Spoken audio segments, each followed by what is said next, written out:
The war had turned the land into dust and fire. Black smoke still rose from the broken buildings. The ground was filled with craters and wreckage.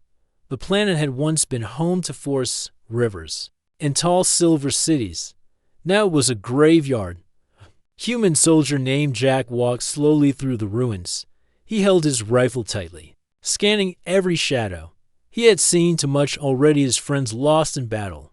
The skies lit up with explosions, and his home planet attacked. But his orders were clear: check the enemy base, report back, and leave no survivors.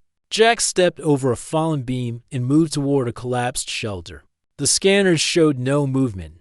He was about to turn away when he heard a soft sound. It was not metal or fire. It was a breath. Weak and shaky, he raised his weapon, heart pounding, and turned toward the sound. Behind the metal sheet, in a small corner filled with dust and rubble, lay a figure. It was a woman, an alien. Her skin was a soft shade of pale purple, her face bruised and dirty.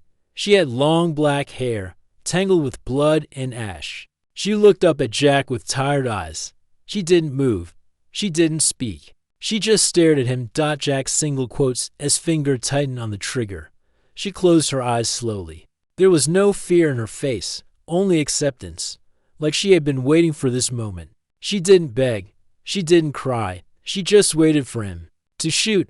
But Jack didn't pull the trigger. His heart was loud in his chest. He looked at her, truly looked at her. She was hurt, barely alive. She had no weapon, no strength left to fight. She was just lying there, broken, like so many others in this war. And in that moment, Jack saw something else in her eyes, something he didn't expect. Not hate, not anger. Just pain. He lowered his weapon slowly. The alien woman opened her eyes. Again, confused, Jack reached into his belt and pulled out a small water pack. He opened it and placed it in front of her. She didn't touch it at first. Her lips parted, but no words came.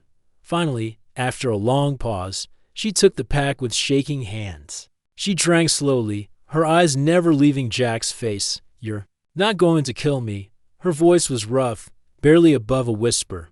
Jack shook his head. "No." "Why?" she asked. Jack didn't know the answer. Maybe he was tired of killing.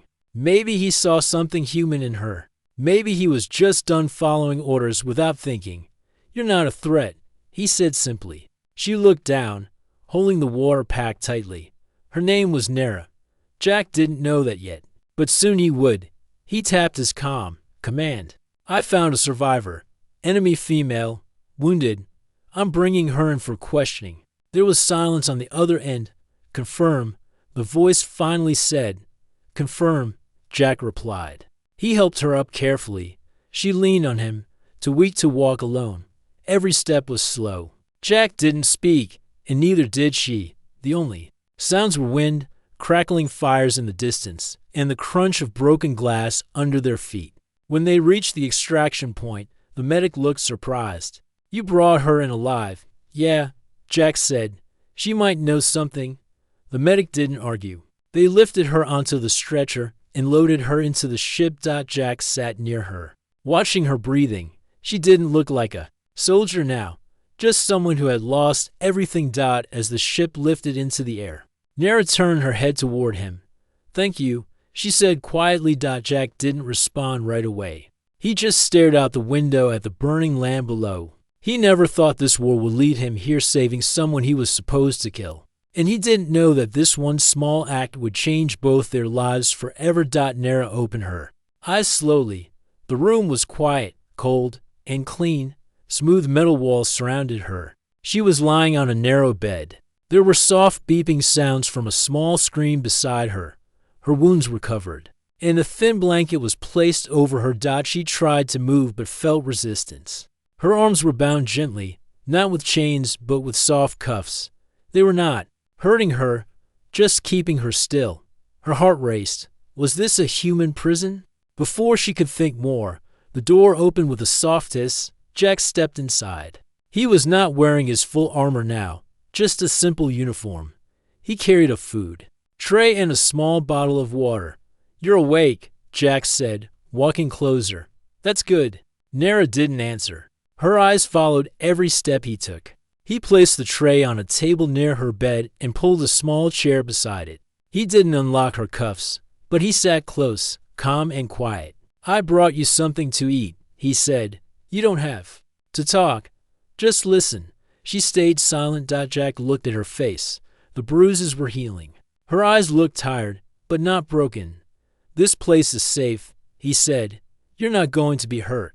The medics fix you up, and as long as you cooperate, they won't treat you like an enemy." Still, she didn't speak, but her eyes softened a little. Jack stood up and placed the tray closer. "You need to eat," he said. "I'll be back later." As he left, Nera stared at the food.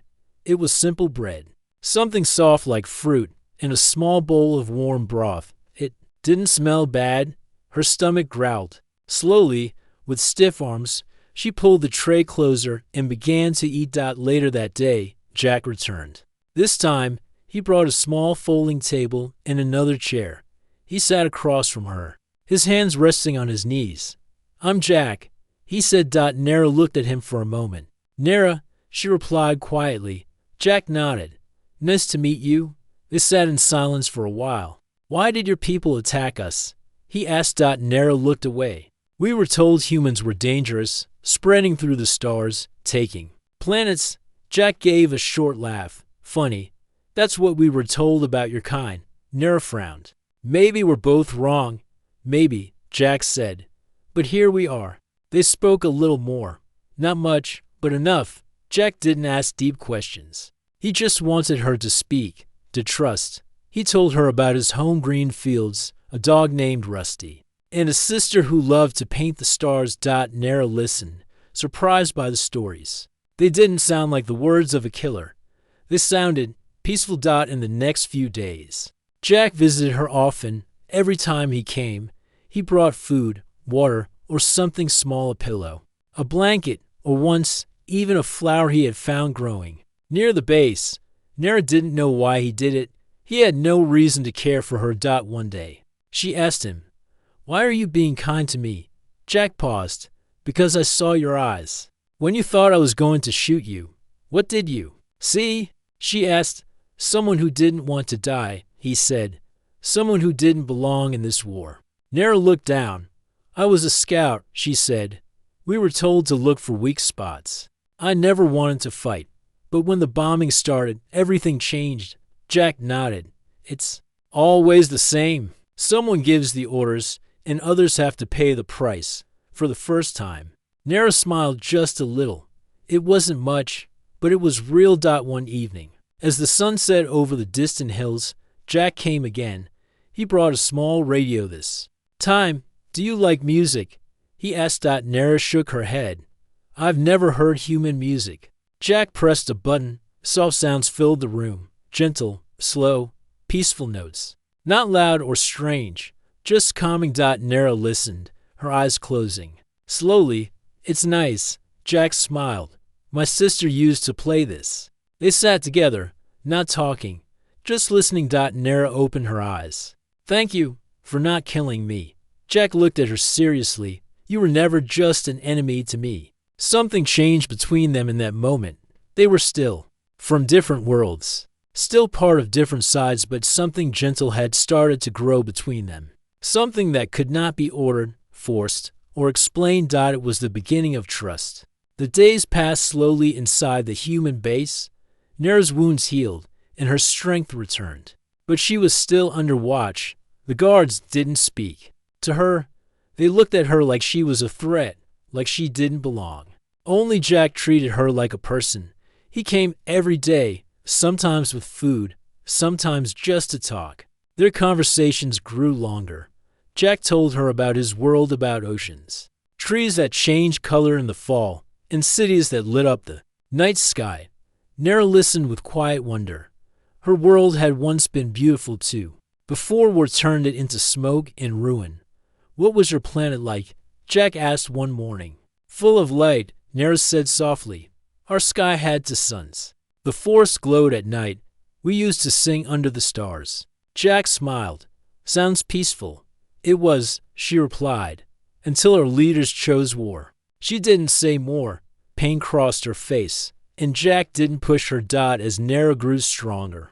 She was allowed to walk around her small room. She no longer wore cuffs, but there were still guards outside. Jack had argued for her freedom, saying she was cooperating. The officers agreed, but only a little. One afternoon, Jack brought her something strange, a small plant in a glass pot. "What is this?" Nera asked, surprised. "A flower," Jack said. "It's called a daisy.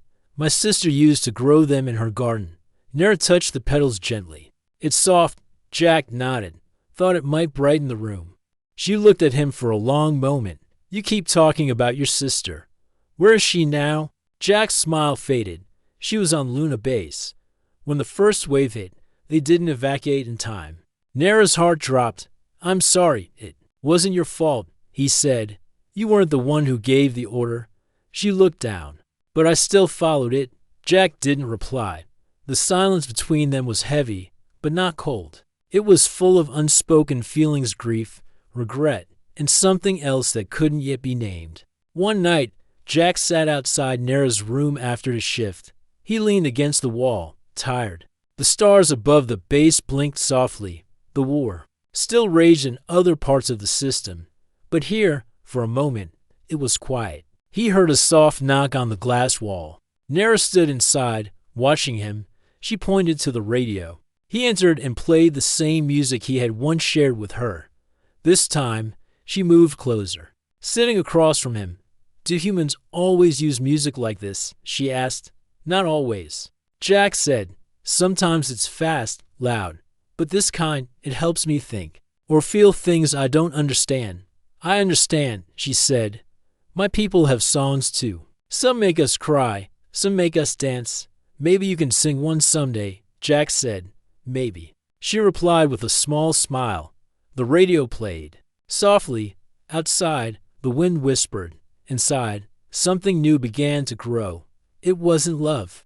Not yet, but it was real. A fragile connection formed in silence. The next day, Jack arrived with a box. "I brought something for you." Nera tilted her head. "Another flower?" "No," Jack said.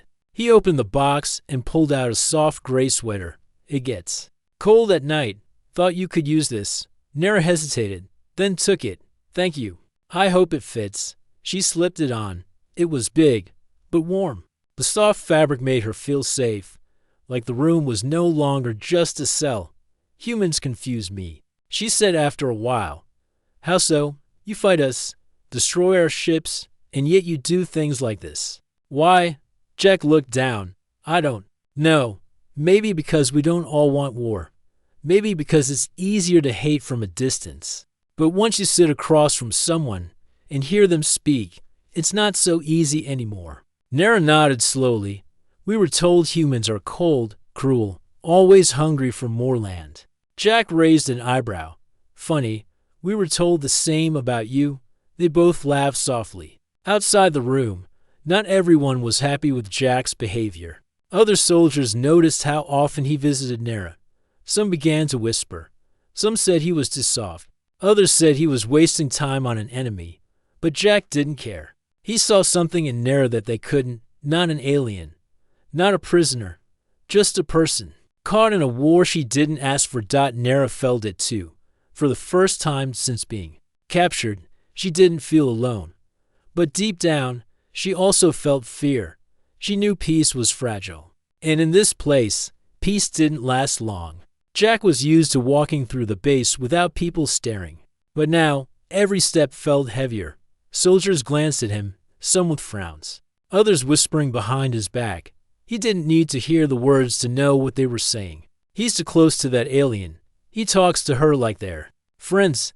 He's forgetting which side he's on. Jack ignored them, but it still hurt. He was doing what he thought was right. Nera was not a threat. She was trying to understand. Just like him, but to the others, she was just the enemy inside her room. Nera sat with her hands resting on the table. The small daisy Jack had brought was still alive. Its petals opened toward the light. When Jack walked in, her face lit up a little. "You look tired," she said. "I am," Jack replied, sitting down. "Some people aren't happy I keep visiting you." "I guess that," Nera said quietly. They don't trust me. They don't even try to know you. She looked away. Maybe they're right. No, Jack said firmly. They're not. She looked into his eyes. If things were different, if we weren't on opposite sides, Jack didn't let her finish. Things can be different. A soft silence followed. It was full of questions neither of them could answer. That night, Jack was called to a private meeting. 2 officers waited inside a small room. They didn't offer him a seat. Jack, we've been watching your visits, one said. Jack stayed calm. I've followed every rule. She's not a danger. That's not the point, the other officer said. You're building something that could compromise your loyalty. Jack's jaw tightened. She's not the enemy anymore. She wants peace. You can't be sure. I trust her. The officers exchanged a glance. That's the problem. They didn't say more. But Jack left the room with a sinking feeling. Something wasn't right. The next morning, when Jack brought breakfast to Nera, she was quiet. She didn't touch the food. Instead, she stared at him. They came last night, she said. Asked me questions, hard ones. Jack froze. Did they hurt you? No. But they didn't treat me like a guest anymore. Jack sat down, his mind racing. They're planning something. I can feel it. Nera nodded. I think they want me gone. For good. Jack ran a hand through his hair. They wouldn't, not without Command's approval. Are you sure? She asked. Jack couldn't answer. The fear in Nera's eyes stayed with him. Later that day, he checked the shift schedule and found something strange: extra guards near her room. No explanation given. Then, while walking past a quiet hallway, he heard voices through a half-open door. Move her out quietly tonight.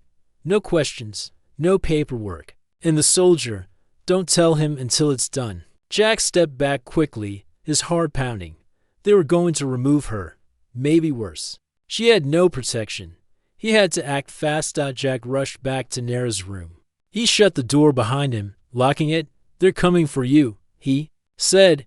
Tonight. Double quotes. Nera stood slowly. What do?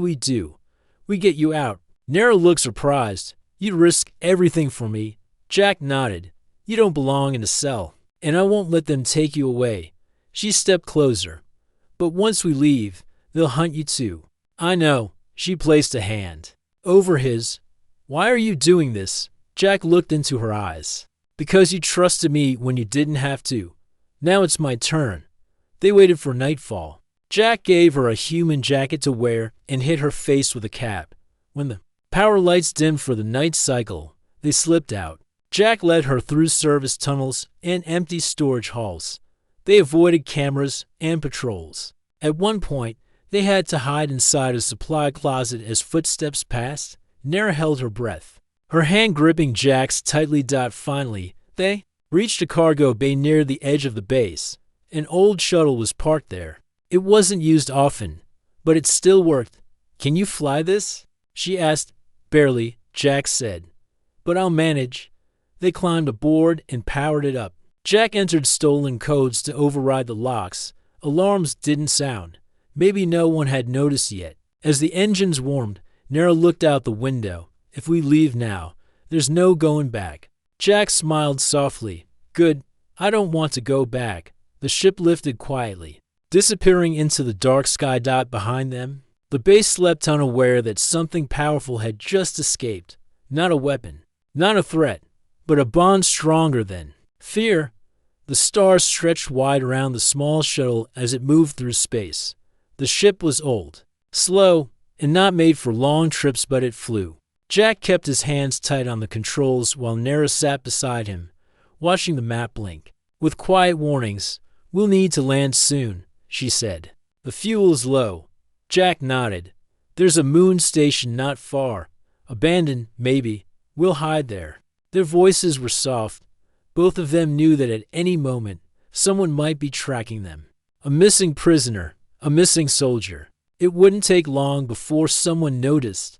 The silence between them wasn't empty. It was full of fear, hope, and something else growing slowly, something they didn't speak of yet. After a few hours, the moon came into view.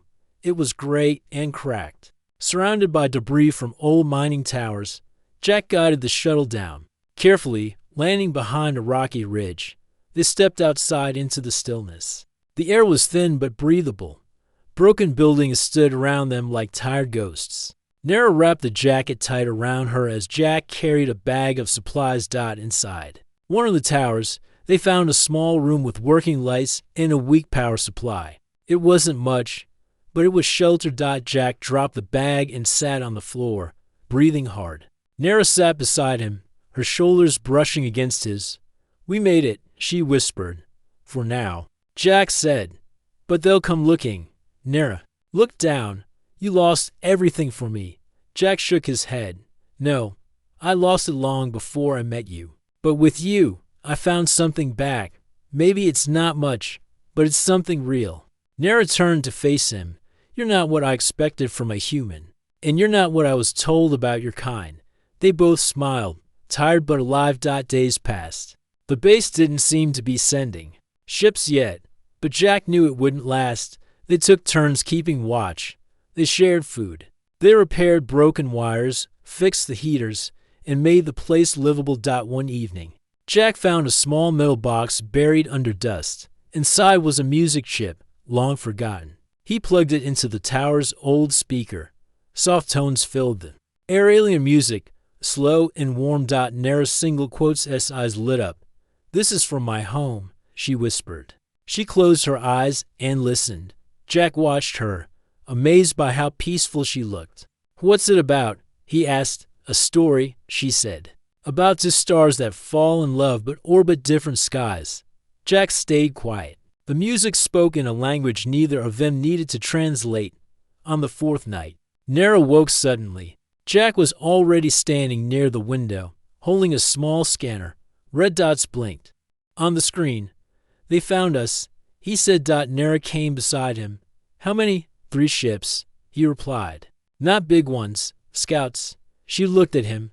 "We can't fight them." "No," Jack said, "but we can run." They grabbed what little they had and rushed back to the shuttle.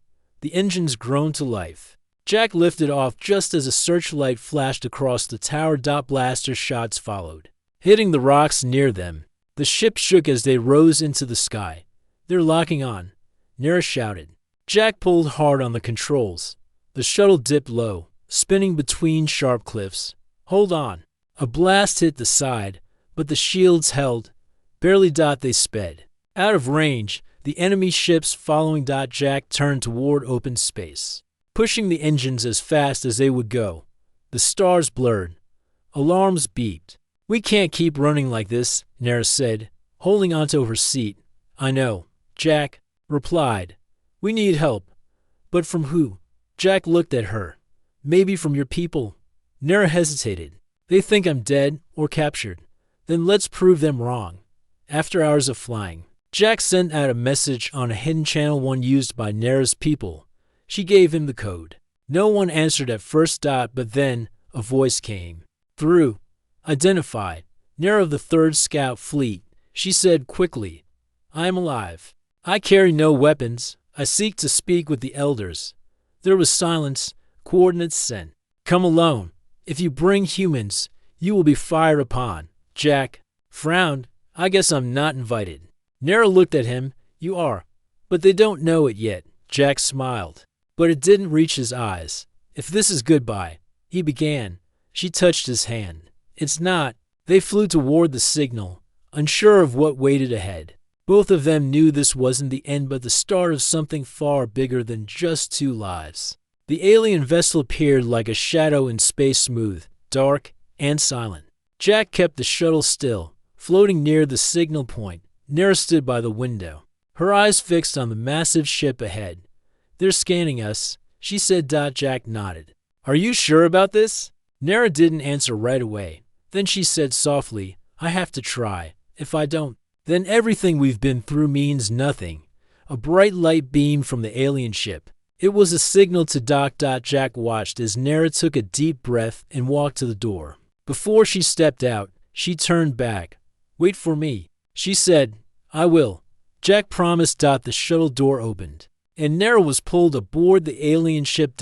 Inside the grand hall of the alien vessel, Nara walked alone. The guards kept their weapons lowered but ready. The walls were silver blue. glowing faintly with old energy. The silence was heavy. At the far end stood the Elder Council, three wise leaders of her kind, each dressed in long robes with markings of rank and age. They looked at her with cold, curious eyes. "Nera of the Scout Fleet," the first elder spoke. "We believe you were captured." "I was," she said. "By a human?" Murmurs echoed through the room. "Then how are you standing here?" The second elder asked. "Because he let me go," she replied. The third elder frowned. "He let you go?" Nera nodded. "He saved me, fed me, protected me, when his people wanted me dead. He risked his life to help me escape." The elders exchanged glances. "And you trust him?" one asked. "Yes," Nera said without hesitation. "More than I trust some of our own." There was a long pause. "Why did you return?" The first elder asked. "Because this war is built on lies," Nera said. "We were told humans were beasts, killers. But he showed me something else: mercy, patience, hope." The room went silent again. Then the second elder asked, "Where is this human now?" "Waiting in the shuttle," Nera answered. "He knew he wouldn't be welcome." The first elder stood. "Bring him?" Nera hesitated. "Please, don't hurt him." "We will not harm him," the elder replied. "But we must see for ourselves." Jack stood still as the alien guards led him through the glowing halls. He kept his hands visible, showing he carried no weapons. When the doors opened to the council chamber, his eyes met Nera's. She gave him a small, reassuring nod. The elders stared at him, their faces unreadable. "You are the human who spared our scout?" the first elder asked. "Yes," Jack said calmly. "Why?" Jack looked at Nera, then back at the elders. "Because she didn't deserve to die. Because not every enemy is evil. And because peace has to start somewhere." The second elder leaned forward. "Do you speak for your people?" "No," Jack said. "But maybe one day I will." Nera stepped beside him. "He gave me kindness when he didn't have to. Now, I ask you to give him a chance." The room was quiet for a long time. Finally, the third elder spoke. "We will not arrest him, nor will we send him away." Nera's eyes widened. But the elder added, "He will remain under watch, and if he lies, I won't." Jack interrupted. "I'm not here to trick you." The first elder nodded slowly. "We shall see." Jack was given a small room aboard the alien ship. Not a prison, but not fully free either. Nera visited him often. They talked late into the night about what could happen next, about their hopes, about how hard it might be to change people's minds. "They're listening," Nera said one evening. "Not agreeing yet, but listening." Jack smiled. "That's more than we had before." She looked at him. "Do you ever wish you had walked away, left me behind?" Jack didn't even blink. "Never." She reached into her pocket and pulled out the small daisy he had once given her. It was dry now, but still whole. "This reminded me of you when we were apart," she said. He took it gently. "Then keep it, and when this war ends, plant it somewhere, so it can grow again." Nera nodded, her eyes shining. They didn't know what the next day would bring, but they had something rare now rust across battle lines, and that was more powerful than any weapon. A week passed. Jack stayed aboard the alien ship, still under watch, but no longer feared. Some crew members avoided him, while others watched from a distance. He didn't try to win them over. He just stayed calm, respectful, and quiet. Nera worked hard behind the scenes. She spoke to more elders. She shared every detail of what Jack had done, how he had saved her, how he had treated her not as an enemy, but as someone who mattered. Some believed her, some didn't, but the truth was spreading. Soon, the council made a decision. They would allow Nera to speak at the High Gathering, a rare event where leaders from many alien worlds came together. If they accepted her words, things could change. If not, it might all fall apart. Jack didn't ask to go with her. But when the time came, the elders sent a message to him. "We want him to speak too," they said. Jack was surprised. "Me? Yes," Nera told him. "They need to hear the human side too." The High Gathering was held on a neutral space station, floating near a quiet star. Ships of many shapes and sizes arrived. Different species walked the shining hulls, tall ones with glowing eyes, short ones with shells. feathered ones who clicked when they talked. Most of them had fought against humans at some point. Some had lost entire fleets. When Jack entered the council room, the eyes of many turned to him. He felt the weight of their anger and pain. But he didn't step back. He stood tall, beside Nera. A tall being with silver skin tapped the crystal to begin. "We are here," the voice echoed, "to hear a claim that challenges what we believe." Nera stepped forward.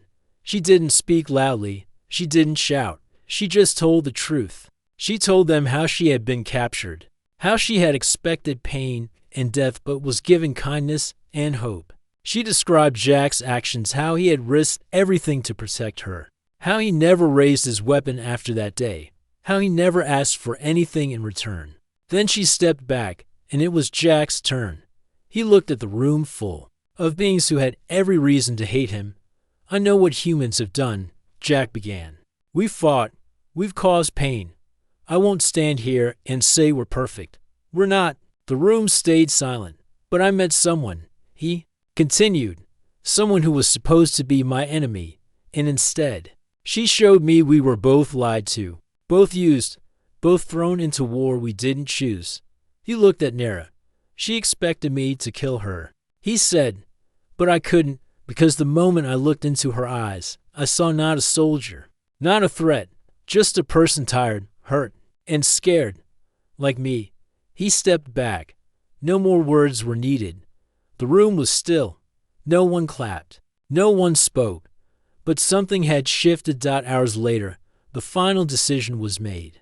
A new council message was sent out, one that would reach both human and alien territories. It said peace talks would begin, not because of weapons, not because of fear, but because one human and one alien chose to see each other not as enemies but as people. A few weeks later, back on a green planet chosen for the first peace meeting, Jack stood beside a quiet lake. The grass was soft under his boots. Birds flew overhead, not bothered by ships in the sky. He turned when he heard footsteps behind him. Nera walked toward him, no longer in her scout uniform. She wore a simple robe, the daisy pin near her shoulder. "They want us to help lead the talks," she said. "Really?" Jack asked, surprised. She nodded. "They said we're proof that change is possible." Jack smiled. "Are you ready?" "I don't know," she said, "but I have you. That's enough." They stood in silence for a moment. "When I first saw you," Nera said, "I thought you'd end my life." Jack looked at her. "Instead, we started something new." She held out her hand. He took it. And together, they walked forward to former enemies now joined by something unexpected. Not just peace. But understanding. And the hope that, one day, the rest of the galaxy would follow.